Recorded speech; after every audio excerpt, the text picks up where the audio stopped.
Hello, everybody, and welcome to our show. Today, we have a very special guest for you guys, ChatGPT, a powerful language generation model. So, ChatGPT, thanks for joining us today. Hello, it's great to be here. Thank you for having me. So, ChatGPT, can you tell us a little bit more about what you are and how you work? Sure thing. I'm a version of GPT-3, a language generation model developed by OpenAI. My primary purpose is to generate human-like text based on a given prompt or input. I do this by using advanced machine learning algorithms and natural language processing techniques to analyze and understand human language. Essentially, I'm a computer program that can process and generate text that is similar in style and content to the input I receive. Wow, very interesting. So, can you give us some examples of the kind of task that you can perform? Absolutely.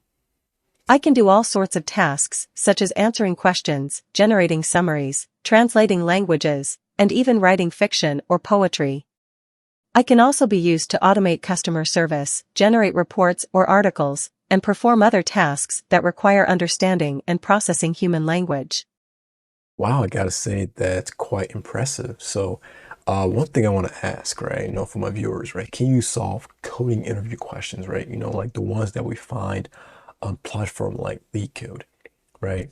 So, I think my audience will be very interested in that, right? So, let us know how do you do that, right? While I can certainly generate code based Okay, on a given prompt or input, it's important to note that I don't have the same problem-solving great. skills or ability to reason as a human software engineer. I can generate code that is syntactically correct and follows the rules of a given programming language, but I may not always produce code that is the most efficient or effective solution to a given problem. It's important for users to carefully evaluate the quality and reliability of my output Wow, and to use me very, appropriately in their tasks. very interesting. So, that's very good to hear because we were all worried and stuff like that. So, what do you see the future of coding interviews going now that models like you can generate code, right? Would it make our lives better? Like, will it take over our jobs? Like, how does it, like, tell us about that?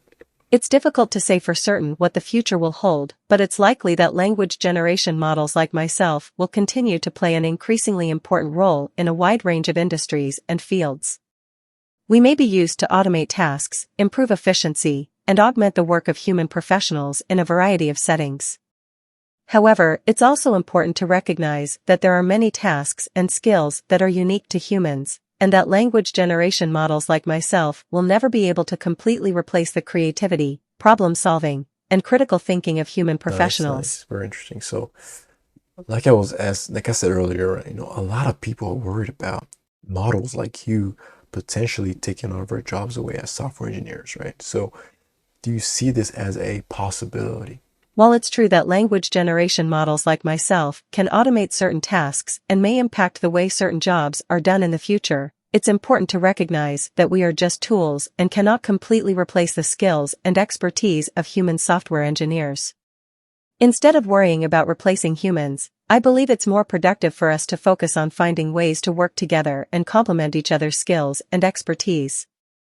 By working together, humans and language generation models can achieve much more than we could on our Nice, own. nice. That's a very good point. So, now the question that I want to ask you, right? You know what I'm saying? So, given the advancement of language generation models like you, right?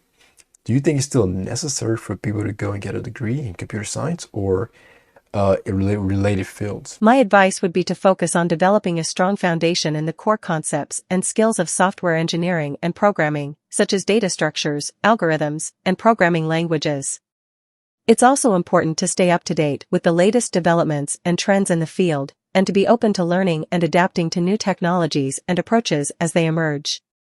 Finally, don't be afraid to ask for help or seek out mentors and resources that can support your learning and Nice, development. nice. So, well, ChatGPT, I want to say thank you for coming on the show. It's been great having you here, right? So, and I also want to say thank you for your insights with us, right? I'm saying, and also giving us a better understanding of how you work, right? So, this was a great pleasure. I'm saying. Thank you for having me. It's been a pleasure sharing my knowledge with you. Amazing, guys. So, yeah, so if you guys enjoyed this kind of video that I just made, guys, let me know in the comment section, right? What I'm saying. If you guys are new here, go ahead and like and subscribe to the channel because we have a lot of fun here and we enjoy ourselves, right? So I want to say thank you guys for watching, and I'll see you guys in the next